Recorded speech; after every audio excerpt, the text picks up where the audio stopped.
Okay, this is gonna be good. Oh, jeez. Alright. Hello, everybody, and welcome to The Whole Rabbit. So what? The Whole Rabbit, where I'm your host, LukeMadrid. And I'm the other host, Andrew Haskins. And you can always reach out to us at LukeMadrid@gmail.com. You can check out our Instagram at the_whole_rabbit_, and we are also on YouTube. If, you might even be listening to this on YouTube. We are also on the iTunes app and the the Google Play Store, Stitcher. We are... Usually we put this at the end. Yeah, usually put this at the end. Also, if you are enjoying the show currently, drop us a little review maybe. Consider telling one of your friends about us if they can tolerate weird and strange things, where we occasionally drop an F-bomb, because I don't think we're going to pull any punches anytime soon with that one. Nah. It's futile.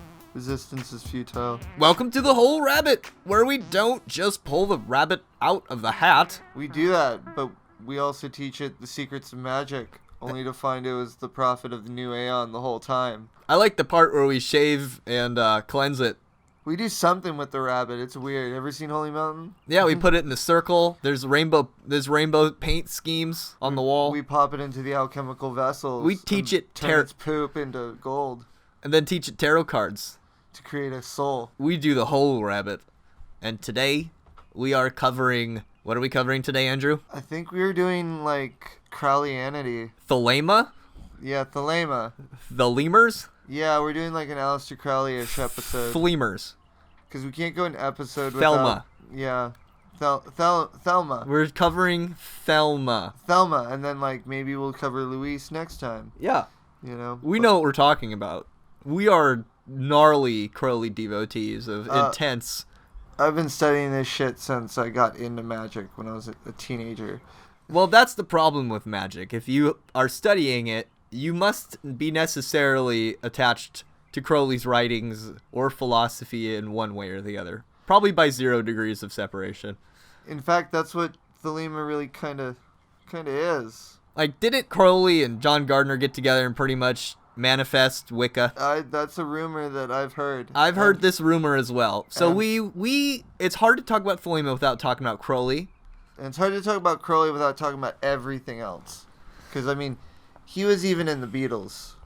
We've all seen Sgt. Pepper's. If you look on the Sgt. Pepper's cover, there's Crowley, there's Yogananda, Sri Yukteswar, there's Babaji. He's on there. Yeah, Babaji's in a lot of episodes, too. I think if we ever redid the art for The Whole Rabbit, it would be an update of the Sgt. Pepper's. In fact, I think if we ever do a music album, that should be our artwork. Yeah, it should be like that, but instead of marching band, it should be looking like SS uniforms, but super colorful and pastel. I don't think that we could ever and I don't think anyone would I don't think anyone would understand it either. I don't even know. You're playing with fire, man. Yeah, and speaking of playing with fire, we're talking about Aleister Crowley and how he received the Book of the Law. Because we wanted to talk about some other stories, like his mountaineering story, but really, if we're going to talk about Thelema, we would have to talk about 1904, when Aleister Crowley is on a honeymoon with his wife, Rose. In Cairo. In Cairo, I think I said that. But they spend a night in the King's Chamber. Oh, okay, so they spend a night in there, the King's Chamber. Well, Crowley was getting he tried to summon Horus in the middle of the day, and he was all oh, it didn't really work, and I felt all awkward in front of a window, and so he tried to coordinate with people so he can do the ritual in the King's Chamber at night, in the middle of the night, and that's where he's all oh wow, it happened, And that's, I believe that's the one where it happened. He had a book. I think he had the Lemegeton. He had the Conjuration of the Goetia with him. And he was attempting to conjure sliffs, I believe. Yeah, that's what my sources said. And he was trying to impress his wife, Rose. So those who aren't in the know, a sylph or sylph, sylph, however you want to pronounce it, is a air spirit. If you were like, as if a gnome was an earth spirit, a sylph's an air spirit. So there's probably a goetic demon that But- qualifies as one, and that's what he was And doing. The sylphs were like, they're like, it means gentle breeze. Is there a section in the Lemegeton about that? Well, no, not really. The only place where I've seen this kind of stuff, and you have to like give me like some leeway on this. So we don't know what he did in the King's Chamber. Yeah, so That's what I'm trying to get to. Is we don't really. He did something. Most people say he did a goetic invocation. I wanted to get caught up in the weeds about sylphs. Well, go ahead, man. I would imagine. Well, for Crowley, he could have done like something that qualified as both. From what little I know. Well, anyways, so yeah, they were doing like magic in their hotel room until, you know, Crowley started feeling all weird like a normal occultist would doing the rituals. Believe you me, I've felt that freaking awkwardness doing these kind of things. But then they went to the King's Chamber to like up the ante. Yeah, Crowley's like, I didn't feel like summoning Horus worked, because he's like, he summoned Thoth one time and he was all like, Thoth is within us. You know, and like he was all like stoked about the encounter, and so like, you know, he's like, I'm gonna summon Horus in the King's Chamber.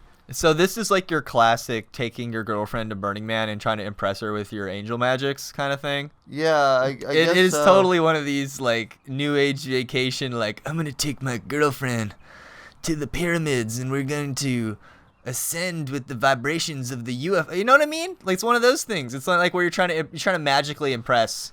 Would that work as like a pickup line? It's like, hey baby, It you works wanna for get some abducted? You know, like maybe at a UFO convention. That's gold, man. I know. That should be a shirt. Yeah, it's like an alien at a bar. It's like, hey baby, ever been abducted? It's like when you got your car full of like crystals and feathers and Molly, and you're going to the festival and you're just going for it, trying to convince everyone you're the god of the sun. You know, that's what it sounds like. I'm not making a great joke of this, but that's what Crowley's doing. He's trying to impress his new wife. He's showing her that he's a wizard. Yeah. Or at least he assumes himself to be. Because if I'm this much of a jackass at 32, he was only 29 when this was going on. Yeah, so... But he had money. Yeah, he was born into a wealthy family, and he used his money to just, like, run around the world with his travels. Like, in his teenage years, he would just go mountaineering. You know, just... That's what he did. He was a mountaineer. So he had physical training, in a sense. And he had already gone through the Golden Dawn initiations at this point. Yeah, he was initiated to Adeptus Minor, which is like corresponds with Tippereth, because all the Golden Dawn stuff corresponded with the Kabbalah tree, the Kabbalic tree of life, and so like each grade had its own little thing for it. So he was said to be in knowledge and conversation with his guardian angel at this point. Or he was supposed to. But like, because this experience he's about to undergo is the revealing of his guardian angel, Awas. Yeah, and like he's already tried to do like the Enochian Aethers, which come up later. He's already done some of that? Yeah, this is like in the stories about it, he picked it up and did like the first two, and then he dropped it.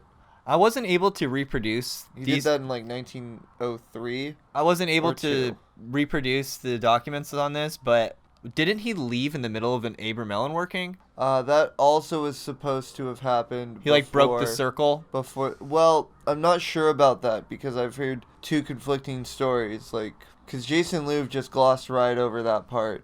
He did kind of pass over that in the book, I've heard stuff that he broke the circle. I've heard that he finished it. That's why he became the prophet of the New Age. You'd think he'd finish it. Yeah, especially if he's got, like, I will endure to the end as his magical motto. I don't remember when he crucified the frog, either. Yeah, I guess that's just a story that, like, I mean, if I was that kind of person, I would totally make a joke about, like, eating frog's legs as some sort of ritual sacrifice. Okay. Because, like, I have that kind of sense of humor nowadays. So, he spends the night in the King's Chamber with his wife. And it's Aleister Crowley, so I'm sure his penis came out at some point. Yeah, they probably fucked in the sarcophagus. And I'm sure it wasn't just normal sex, because it was Aleister Crowley. So they were probably doing something in there. In the king's chamber itself. Yeah, he's probably like, I'm Osiris and you're Isis, and like... Yeah, who knows? He knows a lot of stuff that he could do, and he's trying to impress this new wife of his, Rose. Then something happens, right? Yeah. Something does happen, and it's not what he suspects will happen. Yeah, this is the one thing about, like, really fucking with magic, is you're not supposed to be doing this stuff unless you're actually expecting something to happen. Like, something really bizarre, something super weird, unless you're, like, actually prepared for that kind of stuff. Well, you shouldn't be doing these stuff, and he's, like... He's trying to impress his wife. Yeah, like, he's, like, being magically challenged, really. It's, like, she's kind of like, oh, do some magic, and he did some magic, and she's like... that wasn't good enough. Do some more magic. Yeah, because she didn't see anything during that little invocation in the king's chamber. She didn't see shit. Well, like, before the king's chamber when he was fucking with sylphs. Like, she couldn't see anything. Okay, so in both instances, before this... She didn't see anything. Like, she's not... Even Crowley didn't say he saw anything. He said he, This sounds just something like I've seen before. That's what's funny about it. Not in the king's chamber. She was just speaking weirdly. And, like, oh yeah, and also she was, like, kind of murmuring during the self-working that, like, they're waiting for you.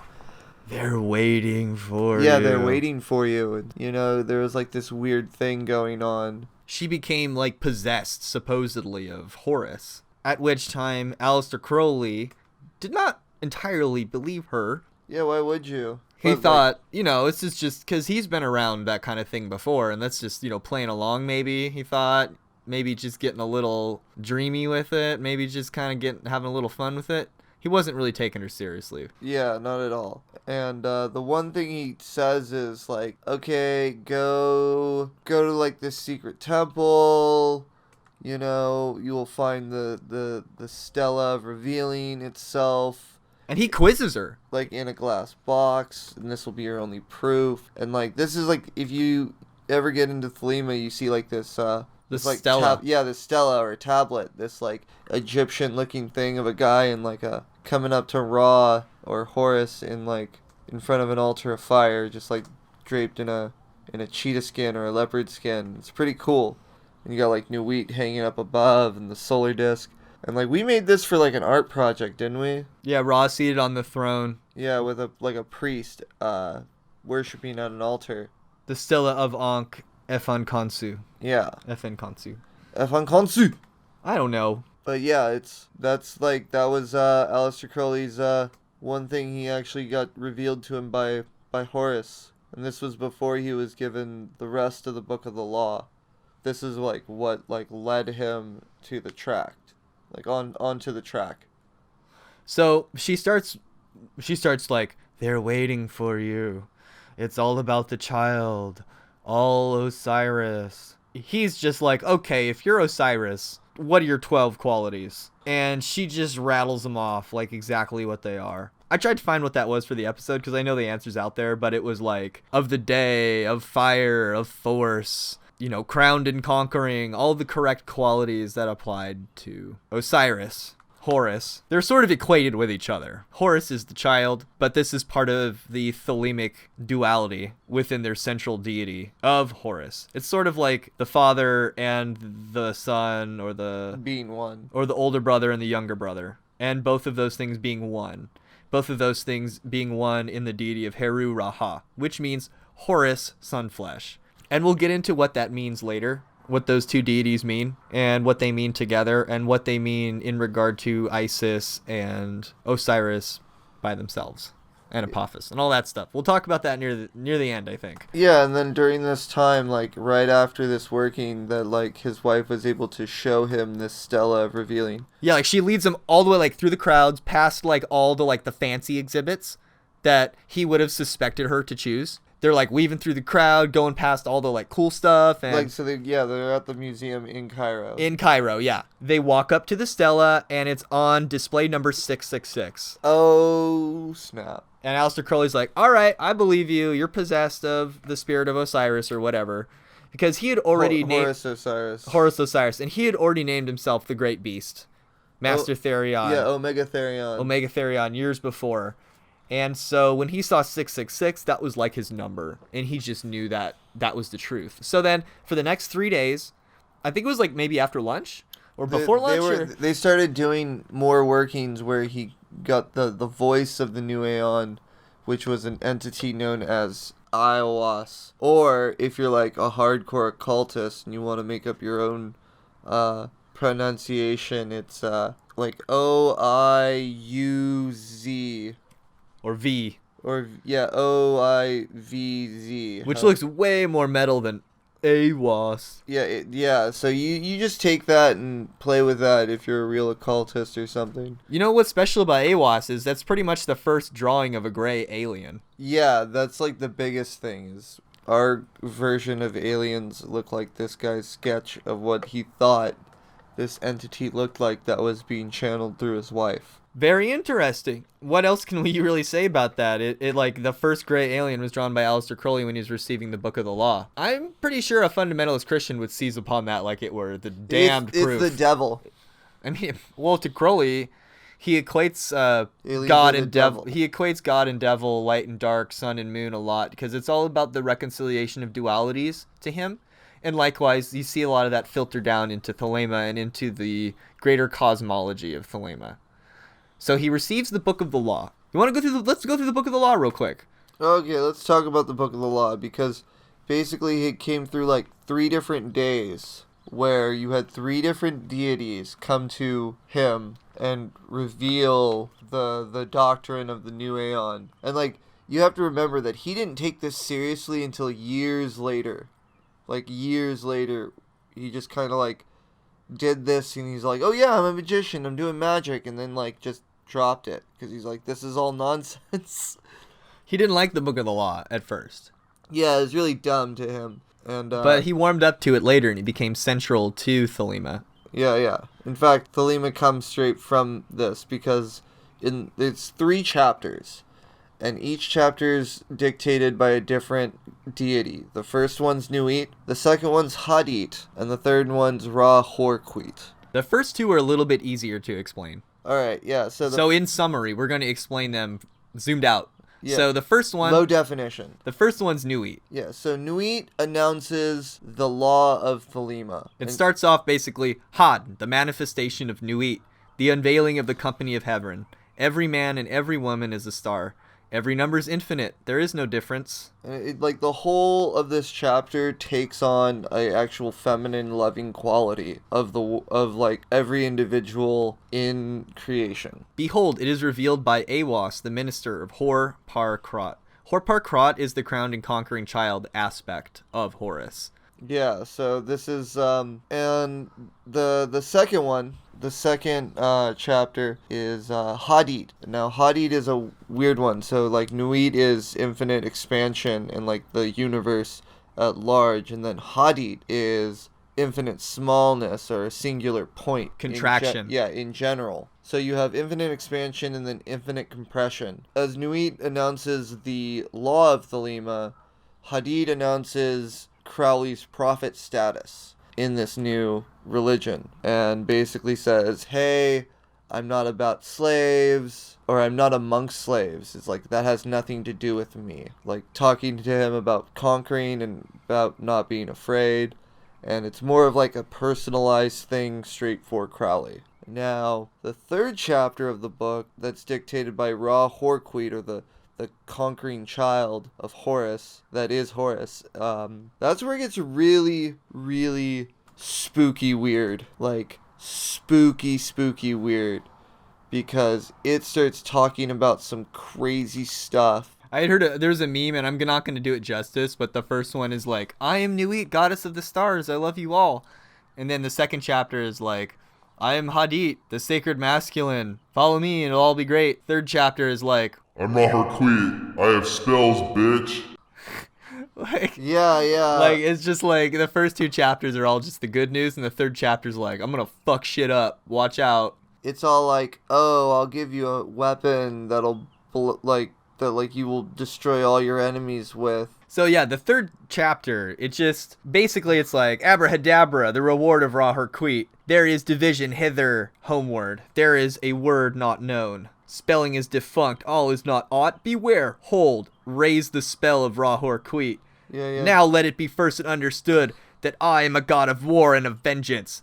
I shall deal hardly with them. Choose ye an island, fortify it, dung about it with enginery of war. I will give you a war engine. With it ye shall smite the people, and none shall stand before you. Lurk, withdraw upon them. It is the law of battle of conquest. Thus shall be my worship, be about my secret house. Anybody with like any understanding of this come.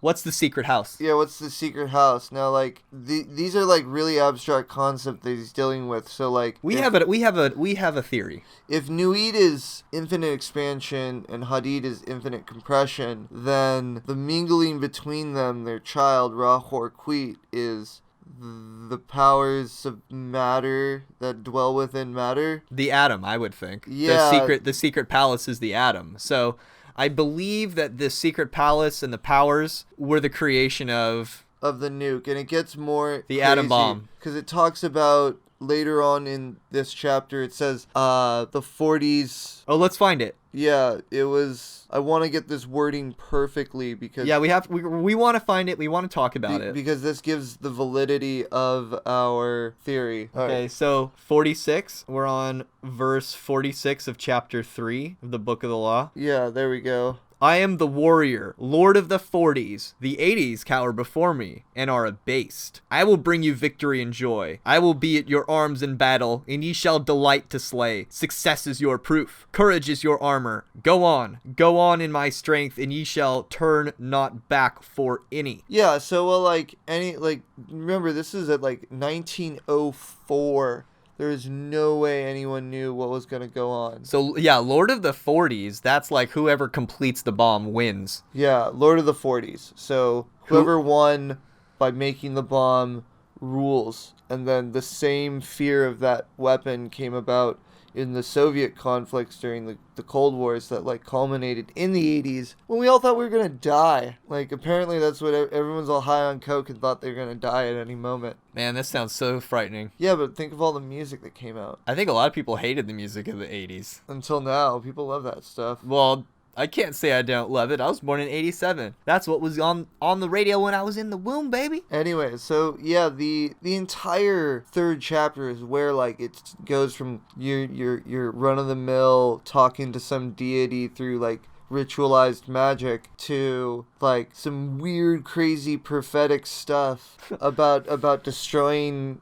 enemies and like the powers of this conquering child and the new thing to come and the overthrow of other things like the old orders. I am in a secret fourfold word, the blasphemy against all gods of men. Curse them, curse them, curse them. With my hawk's head I peck at the eyes of Jesus as he hangs upon the cross. I flap my wings in the face of Muhammad and blind him. With my claws I tear out the flesh of the Indian and the Buddhist, the Mongol and the Din. Pretty hardcore, man. Yeah, and like I've heard translations or people discuss that like, oh well, he's gonna pluck out the eyes of Christianity, so it's like I forget how that described it, but I remember the Buddhist one, they said that he was gonna rip the flesh off the Buddha. So it's like, get rid of the trappings, but take the core, like leave the bones of Buddha. So he's kind of like, they were describing it like taking the good qualities of all the religions and dropping all the bad parts. Like the image of Christ being like the Borgias and, you know? Yeah. Yeah. Taking out the image of Christ and then like getting rid of all the trappings and externalness of and also, Buddhism. Yeah, totally, you're not allowed to draw the face of Muhammad either. Yeah, so flapping in the face of Muhammad. Yeah. So this is classic Crowleyanity type, saying the inverse by saying the inverse by saying the inverse. So he's like, I'm going to vilify these things and I'm also going to sanctify them. I'm going to oppose them, but I'm also going to be of them. It's kind of like how Christ's saying he's the fulfillment of the prophecies of the Old Testament, right? Like Genesis. Of Genesis. Like I'm the fulfillment of the prophecies. So this is sort of like that, I think. Like the Horus flapping in the face of the old gods. I think people would say maybe we're being apologetic. I mean, from what I've learned about Crowley, there's a lot of reconciliation of opposites. the fact that there are even 3 chapters and that it ends with the child of Nuit and Hadit. Because, man, we jumped right into the violent stuff. Well, the first 2 are like, they're kind of like milquetoast dealing with deities. If you're doing rituals, you're like, woo, airy fairy. I'm surprised how long it is, because sometimes I'll cut it off before like I get too far. But this is some pretty crazy stuff that he actually has. But basically, the gods are basically describing themselves, describing 1, the law, 2, the law that is Thelema, and like, we can't go very far without saying, you know, the whole shtick about love being the law. So what does that all mean? Let's talk about that. Okay, so the phrase was coined by Nuit, basically, that love is the law, or do what thou wilt shall be the whole of the law. Love is the law, love under will. This is doing thou wilt shall be the whole of the law. So Thelema means will, doing Thelema shall be the whole of the law of Thelema, right? You know, it's just a good circular logic thing. I think you had a big motivation in this episode. Oh yeah. To majorly troll that whole bit where it's like, well, okay, so most people thought, like, especially back in the 60s, that this was some Bart Simpson philosophy of do what the hell whatever you want, do what you feel like, you know? And most people still do. If you go on YouTube and you see a lot of people talking about Aleister Crowley being the evilest man in the world and satanic conspiracy, they'll say, see, look it, this is what he says. You know, do what thou wilt should be the whole law, which means you could just do whatever you want, right? Yeah, and then like fundamentalist Christians like Dennis Prager would be like, well, you know, humans have, like, evil freaking wills. But this is, like, a contrary sort of statement. This is saying, do what thou wilt shall be the whole of the law. And then it moves to, so that's the whole of the law, like the whole of the rabbit. You know, the whole of the law is you're going to do what you want to do, right? That's the idea, is that you have to be able to do what you want to do, what you will to do. And then the next line moves to, love is the law. So this is a statement of your true will is to love. And then it moves to love under will. Now, most of the Thelemites would say that will is higher than love. This is another inverse of a Christian trope, which is you have to love God, right? Which is that whole thing. It's like and you have to remember that this was something big that Crowley was dealing with for like all of his life. So this is kind of another, like, this is like the concept of the reverse confession in the Egyptian mythos. And so what it's saying is that you should love, well, like, at least my opinion on this one is that, like, you should love by your will to love something rather than, like, being compelled to. I'm confused. In religion. So that's how I look at it, rather than, you know, any sort of, like, oh, well, will is above love and love is under will. I don't see it like that. Okay, so there's some things that Crowley says himself to clarify what this is all about. Yeah. Needless to say, of course. I don't know. I don't think I can do a proper English Crowley accent, but I'll try. Needless to say, of course, it is necessary in actual practice to use one's judgment in choosing the phenomenon which one next proposes to assimilate. That's a good one. You should keep doing that one, but like try to do it like you're a little fatter. One should not necessarily there you go. One should not necessarily shoot oneself or another out of mere curiosity. The right of choice is with the individual. At the same time, it should be remembered that the word of sin is restriction. No other individual has any right to determine or restrict the choice of another, except in such cases as the experience of one includes, for all practical purposes, the experience of the other, as in the case of parents and young children. So he's basically saying, do what you're gonna do, just don't be imposing on someone else's ability to do what they're gonna do. Furthermore, elsewhere it is written, surely for our great comfort, love is the law, love under will. This is to be taken as meaning that while will is the law, the nature of that will is love. But this is what I was saying. Right. But this love is, as it were, a byproduct of that will. It does not contradict or supersede that will, and if apparent contradiction should arise in any case, it is that will that will guide us aright. Lo, while the book of the law is much of love, there is no word of sentimentality. Hate itself is almost like love. As brothers fight ye. All the manly races of the world understand this. All right, so hilarious. So basically what he's saying is that hate comes out of an aspect of love. That you might love a thing that like a person, like your family member, and you might want them to act better, and for that you hate them because they don't act in a better manner that you expect of them. So in the Greek language, when you assign a numerical value to each letter, you have agape, and you have thelema, which both equal 93. Yeah, so Likewise, the word awas also enumerates to 93. So this has become a central number. It's a meme. It's a meme. it's a thelemic meme. They were memeing around. It's memed up as hell. It's an old stale meme. It's like 100-year-old meme. An old stele meme. Haha. Get it? Yeah. So Okay, so like he gets this book of the law and he just kind of like throws it on the back burner for like, several years. He just drops it completely and then he just goes about his life like nothing happened. And doesn't he become the leader of the OTO by accidentally revealing the central sex secret of the OTO, and the leader like writes him a letter like, "Why are you revealing our secrets, bro?" And he's like, I didn't mean to, I just know this stuff. And they ascended through a series of stuff. He becomes like the leader of that, and I think it's through the OTO that he tries to promulgate the law of Thelema eventually, correct? Yes, he was this wasn't until much later that he picked up the John Dee's Enochian system, and he went through an aspect of it called the 30 Aethers. Through his understanding of his experiences as documented in the Vision and the Voice, which for all accounts needs its own episode, because the Vision and the Voice is a compelling work of a lesser known aspect of the Western magical system. I think it's just because how they went about that whole working was kind of dark and spooky. Oh, he had to which one? The Book of the Law or the Enochian? The Enochian. When they went out into the Algerian desert. Yeah, they went out to the Algerian desert, him and his gay lover. It wasn't his gay lover. He had never... I mean, yeah, they did some gay stuff out there, but it was for the sake of the ritual. They were ritualistically gay. Here's the thing. Aleister Crowley had never been penetrated himself until that ritual. And so it was to bypass his ego. That's supposedly the story. It's not like they were just humping over Ouija boards because they liked it. Yeah, I'm pretty sure he would have. I'm not saying he wouldn't have. I'm not saying he didn't. But he went out there with Victor Benjamin Neuberg. Anyways, and they went through the entire Enochian Aether corpus in the Algerian desert.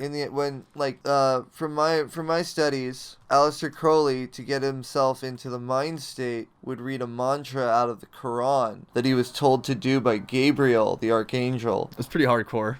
And basically he had to do it 1,001 times every day. And so wasn't he walking through the desert? Yeah, and after every recitation he would stop and basically do a kind of like he would prostrate himself before God and stuff. So he'd basically do kind of like he'd do a mantra, and then he would like stop, drop to his knees, and then pray for forgiveness and stuff. So dude's really, really just cranking up his psyche for this stuff the whole time. I'm trying to find exactly which Aether this happens, but during the Aether where that's the 11th or 10th.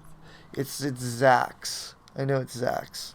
Where you get Choronzon? Yeah. Okay. It's up there, but it's not too far. Okay. So he's doing the 10th Aether. He's doing the 10th Aether of Zax, right? And he contacts Choronzon, who, for all intents and purposes, Choronzon is like the Satan of the Hermetic world. It's not exactly Satan as you'd normally think of it. It's a bit different. We're gonna have to do the Enochian episode now. Right. It's more like it's like a demon that guards the most important crossing point in your initiation. It's like the demon at the gateway that you have to slay in order to get past to get to the higher realms. You know what I mean? It's like Goro. It's straight up Agent Smith in the later two Matrix movies. Yeah, it's about that powerful. And it's it's basically Agent Smith that Neo has to overcome before he can go to the higher world and give himself entirely to the world, or to the light, or whatever he does at the end of the movie. Spoilers! He actually stops the war. He actually stops the war, the conflict, and So saves the day. He's the Jesus. So Choronzon or Choronzon, however you want to pronounce this name, it basically means legion, as told by the in older literature, right? But Crowley changes the spelling for numerological reasons, I think. I don't know what. So they get to Zax, They're in the Sahara Desert, and instead of being in the protective circle and invoking Choronzon into this triangle outside of the circle, Crowley just decides he's going to go stand in the triangle himself. Okay, because I heard, like, he summoned it, and then he just, like, decides to walk into the circle. The triangle. Yeah, triangle. So he's from the circle to the triangle. We don't want to mess this up. So they're in the circle of protection, which is like nothing can get into your magic circle. That's the whole idea of having a magic circle, for anyone who's just not familiar. Yeah, you draw a circle. And then you have a triangle outside of the circle with the magic names around the triangle. And that's where you do your evoking. Evoking is when you're like, demon, appear in the triangle, and it can't get to you because you're in the circle and it's bound to the triangle. And that's the sterile way of working with demons. We talked about this in our Goetic Magic episode. Please check it out if you're curious about this. But supposedly, instead of just staying in the circle, Crowley either left the circle or was in the triangle when Choronzon showed up. I think he meant to do this. I do not think it was an accident. I think he meant to do this. And my teacher, Jason Liu from magic.me, says, if you're going to do these workings, don't do what Crowley did. Yeah, just don't do it. Just don't do it. So Crowley just like broke all the rules of ceremonial magic. Well, a lot of what Crowley was trying to do was just be like, part of his vision was the heavens and hells have mixed together, the obelisks have broken, all that stuff, and he liked to intermingle the sacred and the profane and reconcile opposites, and there's just no avoiding it. If you want to know more about the qualities of Satanism in Thelema, I would definitely check out this video on YouTube by Speech in the Silence podcast. It's called The Principles of Satan in Thelema. It's all about what the heck, why is there so much Satanism in Thelema and what does it mean? And it's complicated. But for this conversation, Choronzon is this demon of this crossing of the abyss, right? And you just don't F with this demon. This demon is not like necessarily evil. You're not even supposed to like think around it. Like you're supposed to like get through it by being silent during this experience from what I've read. In Holy Mountain, that's when they're like on the mountain and all the delusional stuff is attacking them. The lady with the cheetah shooting milk out of her nipples. Yeah, it's the demon that dwells within the abyss. So it's not fun. Yeah, and it's almost like a false existence of a being, you know. So I think Crowley goes in the triangle, and then Neuberg has to like physically restrain him with the ceremonial dagger at one point. At some point also, I believe Crowley, possessed of the spirit, throws sand across the circle, effectively breaking the circle, attack Neuberg in the form of a naked savage, and that's when he had to drive him back with the dagger. Crowley's accounts have been criticized as unreliable, as here's what it says on the wiki. Basically, it got kind of messy at that point. So yeah, don't let Choronzon in. And it's been said by some scholars that Crowley really started to kind of like lose it after that point, and it got kind of weird. I've heard that too, reading up on this. So, Thelema, we're talking a little bit more about Aleister Crowley, but within the... Well, you can't, because it's not really Thelema at this point, it's just Crowleyanity. No one's really following the steps. It's like, when I read all of Crowley's workings, I'm like, oh, he's just talking about chaos magic, because like one of the first books I've ever read about magic was Liber Null and Psychonaut, so like I was all primed with chaos magic. So when I was reading his stuff, I'm like, oh, this is just chaos magic, this is pretty cool, you know. And like when I actually like looked at what he had to say, well, chaos magic, I think also, I would agree with you, it's an outgrowth of Thelema. Some people call it mockingly Thelema light. I think that's funny. But it's like Thelema without the Crowleyanity. But then it could just be also considered a path to laziness. Like you just want the Thelema magic, but you're not willing to commit to the Thelema magic. But I've heard plenty of horror stories about the certain lodges of the OTO. I certainly don't think all of them are bad, because I've been to one and it was really welcoming and awesome. And I heard a Lamau Duquette lecture there. That guy's the bomb, man. He knows his stuff. Oh yeah, I like his books. They're really good. Okay, can we expound on the Aeon of Horus? Because we're like 40 minutes in. We got to wrap this up kind of soon, but I don't want to leave any stone unturned. This is the show, man. We got to tell people about it. So if Thelema is the law for the Aeon of Horus, right? That's like the whole idea. Let's get down and dirty, because there's stuff to be said about that. All right, because you had a whole thing that you wanted to talk about the actual like portrayal of the Aeon of Horus. and Yeah. the progression of the equinox. Because this stuff is kind of murky and opaque, and even if we've explained it as much as we can, I guess we need to be more clear about do what thou wilt has to do with discovering your true will. At least that's how the literature describes it. What is your true will? Your true will is the will of your higher self, which... But it's also that like, as we would think of Christ's love, Crowley was stating that, like, no, that's everyone's will. Like, that's everyone's true will. It's almost like a declaration of the pre-fall state. Okay. That's how I would view it. And then the section that comes out in the Book of the Law, every man and every woman is a star, has to do with that. If everyone is following their true will, there'll be no real collisions. That's not really true for the actual sky, because stars and shit collide all the fucking time. But at least in this, like, mythic view of stuff, if everyone follows their true will, everything will be perfectly in its orbit, basically. Yes. And this is also Nuit talking, so she only understands stars anyways. You know, Crowley never played Kerbal Space Program, but he would have loved it. Oh my god. I don't think he would have ever got out of his house. No. Or he would have just had to master it in like 2 weeks and then move on to something else. Like, now to do it in real life. He would write an entire book about what you could learn about magic from using Kerbal, and then... Oh, he would describe how the cube of space is your yaw and pitch, and he would describe Kerbal Space Program in occult language. And then he would mod it out with Hebrew letters. Yeah. For sure. So you would have to use your Aleph and then your Shin. You know, We're talking about yaw, pitch, and roll, baby. Yeah, like, and then your Mem. So, okay, just to wrap this up, let's talk about the Aeon of Isis, the Aeon of Osiris, and the Aeon of Horus, real quick to finish this up. Okay, so I'm gonna be. The Aeon of Isis. My daughter is sad that her phone died. She's watching the YouTubes. The two boobs. Yes, your embarrassment is being immortalized forever within the podcast, my dear. If you're lucky and act and behave, we'll edit it out. So, The Aeon of Isis. okay, so basically, and I wanted to mention this too about the Book of the Law. There's this thing called the Procession of the Equinoxes. Oh no, I had the numbers figured out earlier. But basically, I think it's every 26,000 years. Yeah, it's 26,000. Every 26,000 years, the sun... That's the wrong way to explain it, really. So Okay, if you divide 26,000 years into 12s, Yeah.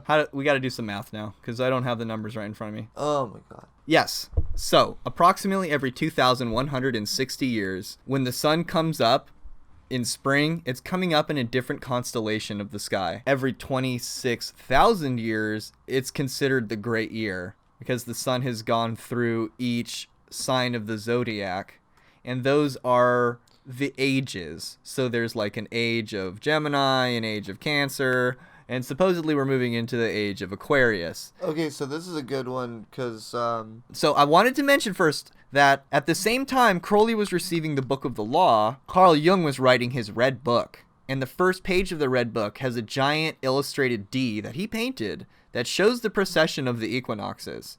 This was also around the same time that Edgar Cayce was receiving a bunch of downloads and talking about the procession of the equinoxes around the same time as well. So there was a big download of energy. I think Aleister Crowley caught it because he was, getting down with his wifey in the king's chamber. So I wanted to validate the Book of the Law a little bit on that front, that he may have just been getting a download and there may be some relevance to this procession of the equinoxes and the changing of the ages. So what I'm about to read is... Is that what they were talking about when we moved into the age of Aquarius? Okay, so we're not necessarily talking about the procession of the equinoxes, but we can talk about the equinox of the gods and the magical pantheon of the new Aeon, which you can find in Lamala Duquette's Angels, Demons, and Gods of the New Millennium. Yeah, that one's really informative if you're wondering what the age of Aquarius means. So there's the Aeon of Isis. That has to do with the formula of the great goddess. Basically, back in the day, they were like, hey, woman bleeds for like 5 days and doesn't die. What the heck is up with that? Also, she seems to do it in the cycle to the big glowing thing in the sky we call the moon. Is she controlling the moon? Is the moon controlling her? Is she the moon? And also things like food just sprung out of the earth, babies popped out of women, milk issued from their breasts. They seem to be the personification of all mystery. People worshipped big-titted fat ladies. It was all about fertility goddesses. That's when you find the classic Venus of Willendorf pieces around the world. It was a universal symbol.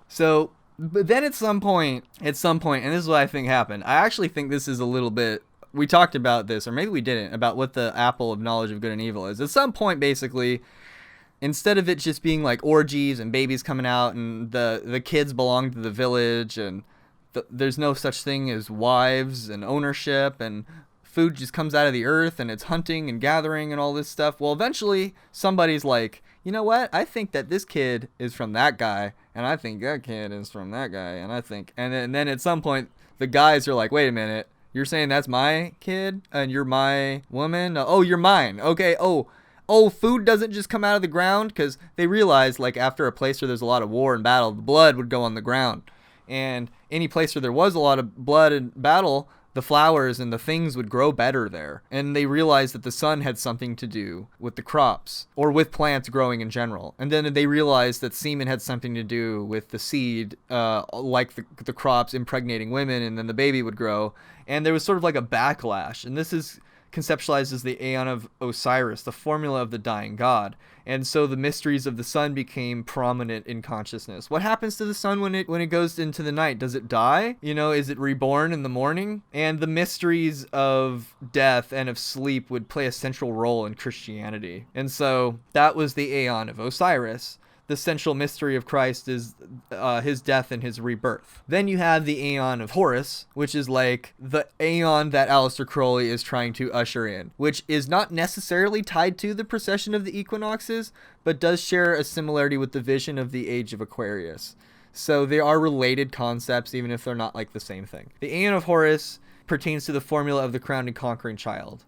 So to surmise what LukeMadrid is saying here, in the same way that our understanding of the earth influenced the age of Isis, and our understanding of the sun influenced the age of Osiris. Where was I? So in the Aeon of Horus, the image is the radiant, ever-living sun. The idea that the sun doesn't really die, but death, like night, is an illusion. That life is seen as a process of continual growth, and that humanity is developing a consciousness of continuity of existence that will eventually dissolve the sting of death. Is he saying that, we'll, retain consciousness through incarnation? That's ultimately probably what's being spoken about in that section, yes. And this is where we can get into the dual aspects of Heru-Ra-Ha, or Horus, and what that has to do with the formula of the crowned and conquering child, because in the Aeon of Isis, it was just like a mushroom party all the time. The woman issues milk, the woman's got it all. And then in Osiris, it's like the mystery of the dying god. But now, the dual aspect of Horus has to do with an active aspect and a passive aspect, but it can be spoken that Haor-Pa-Kraat, the passive aspect, meaning Horus the child, might someday grow into Ra-Hoor-Khuit, which is the more active, conquering, forceful part of the deity. And so one's spiritual development is seen as continual growth rather than as death and rebirth. And so that is what the Aeon of Horus is all about fundamentally, is the overcoming of death. And instead of the mysteries of death and rebirth, and instead of repenting, it's a constant conquest towards greater levels of consciousness, which, as you can tell, sounds a lot like the New Age stuff that we have around today. This is why a lot of the Horus imagery flies in the face of the Osirian gods of the Old Age, and why there's so much tearing down of the old gods and the old aeons, like Christ and the old Osirian structure. So that's Thelema in a nutshell, I guess? I mean, what else could you say about it? There's sex magic. Yeah, so Thelema's the law, right? And it's basically like the church, but the actual magical order that, initiates people is called the AA. And this was, shown to Crowley through his Enochian Aether Workings, where it basically elaborated more on the Book of the Law and, convinced him that, it was more important than he had realized. And that's when he got back into the Book of the Law. Yeah, and pushed heavily into Thelema, making the OTO the outer face of the AA, and then... So the AA is not Alcoholics Anonymous. It's an A with some... Well, okay, it was from his Enochian Workings, because he witnessed an altar with the Enochian letters that represent the A sound for us. So he saw that on an altar, and he was told in one of the visions that, like, you know, buy this or something, that, like, what's going to happen. I forget where it was. I think it was either in the, like, 1 or 29. I forget. The AA on its wiki is, I think it's pretty accurate. It describes itself as a system of initiation that syncretizes Theravada Buddhism, Vedantic yoga, and ceremonial magic. The AA applies what is described as mystical and magical methods of spiritual attainment under the structure of the Kabbalistic tree of life, and aims to research, practice, and teach scientific illuminism. So that's when you see the phrase, the method of science, the aim of religion, where the idea is that there's a scientific method to yoga, basically, to unfurl the consciousness into higher and more expansive states, into greater areas of peace and knowingness. And before this, like, that concept of mixing Western and Eastern techniques was never even heard of, like, ever. So that's important to mention. So that's that plays a little bit more into the Sgt. Pepper's thing. Yeah, but it was kind of, like, refined a little bit better, at least Poke Runyon thinks so, by Franz Barden and his work, The Introduction to Hermetics. There's also Ra-Hoor-Khuit that switches things up, like the paths on the Tree of Life. Oh yeah, Ra-Hoor-Khuit's funny, so he's all like, well, if Crowley is Horus, then I'm Set. You know, like the opposite of Horus. Then he's got this whole other thing with his workings with the Enochian tablets. So now it should make more sense when we're talking about the Temple of Set trying to usher in the Age of Set and being the beast of their new age and all this stuff. And yeah, and it honestly, some of it makes some sense because Crowley does identify the divine masculine as Satan or chaos, and Babylon is the divine feminine force. Yeah, we're talking about Thelema. Yeah, Thelema. Talking about Thelema today. Yeah, it all came around. Yeah, so, like... So yeah, New Aeon devotees still worship the great goddess of infinite space whose body forms the expanding universe. Her symbolic form is the circumference of a circle. She is woman, Mother Earth on a cosmic scale. The New Aeon devotees still worship the All-Father, an equal counterpart to the great goddess, but he is the universe infinitely contracted. His symbolic form is a point at the center of the circle. There is absolute equality between these two infinities, for one could not be without the other. The Osirian formula of life, death, and resurrection has been transcended to reveal a self-perpetuated and continuous resurrection. New Aeon devotees still worship the offspring of the great goddess and the All-Father. The conception of this child is the result of lovemaking on the grandest scale imaginable. Because the Father is an infinite in, the Goddess is an infinite out. Both infinities are in constant state of contact. This great infinite out, in and out, creates a friction. In and out. It's a good burger. Creates the friction which produces a third infinity, a child. A field of operation in which the entire universe can manifest and grow. You know what that sounds like to me? How we hear about, we're pretty much the middle between the macro and the micro. How you've got like the big astro-sized stuff above us, like planets and stars, and then you got like, you know, quantum fields and shit below us. Yeah, viruses and then atoms and quantum, yeah, all that stuff. And we're sort of, in matters of scale, we're like dead in the middle. Yeah. So there's something to that. There's something to that infinite expanse and infinite contraction, and then the experience of growth within the middle. So that sounds a lot like New Age philosophy. I remember the Grant Morrison talk, where he's like, go out and do it, his talk. Don't believe me, just do it. Just do it. Stuff will happen. Stuff will happen. They'll show up en masse. So he said that he got the aliens to show up using these Crowley rituals, and the aliens took him into the astral plane and were like, yo, man, y'all incarnated into time because that's where stuff grows. You can't grow stuff outside of time. We're growing gods or stars or star seeds or blah, blah, blah, blah, that whole thing. Or consciousness We're itself. growing consciousness. Yeah, so, and then that plays into the, like I said, the star seeds thing. And so Thelema has influenced culture and philosophy as far as we know it now. And it's almost the like... Beatles.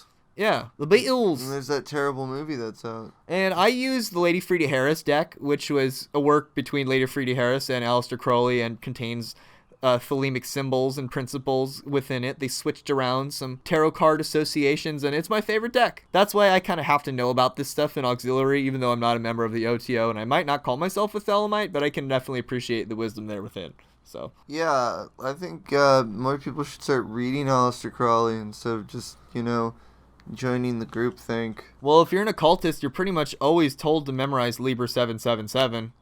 Yeah, that's a good one, because that's got it's like a cheat sheet for occultism. You got all the associations. Like, just a book of associations. The world becomes your tarot card at that point. Yeah, it's so weird. I think that's really all we need to say about Thelema. I'm happy we covered a lot of the concepts and ideas within Thelema today. Yeah. So if you liked the show... Because this is not the Aleister Crowley episode. No, we're not there even yet. though we talked a lot about it. I don't want to do that next. I really am thinking about... I think we might want to do Alien Disclosure for our next episode because it is so hot right now. Everyone's talking about it. The Joe Rogan podcast and Richard Dolan talking about it just like 2 days ago. Don't tell people that. Oh my goodness. We're going to talk about that shit probably next episode. Maybe, maybe not. You'll see. So thank you for joining us today on The Whole Rabbit. We told you where to check us out early in the episode, but LukeMadrid@gmail.com. Write me an email if you have a show request. Interact with us on YouTube. Or please, if you're generous, like and share, subscribe. Like and share, subscribe. We need more listeners because we want to keep going with the show and keep giving you content. Do we got a crowdfunding source yet? No, but we're working on it. So here's what we're thinking of doing. We want to kind of be like the Higher Side Chats. Maybe we'll do like an extra show or two a month. Maybe we'll have like a second half of the show. I don't like that idea as much, but we'll figure something out where you guys can send us just a tiny bit each month and you guys can get some exclusive content. But we're figuring that out right now. Do magic classes sound fun to you? Would you like to learn how to read the tarot? Would you like to learn sigil magic? Or would you just like longer shows? Or what, you know, let us know. Let us know what you'd like out of us. Okay, thanks for listening, everybody. That's The Whole Rabbit. Eat carrots, shoot lasers. Shoot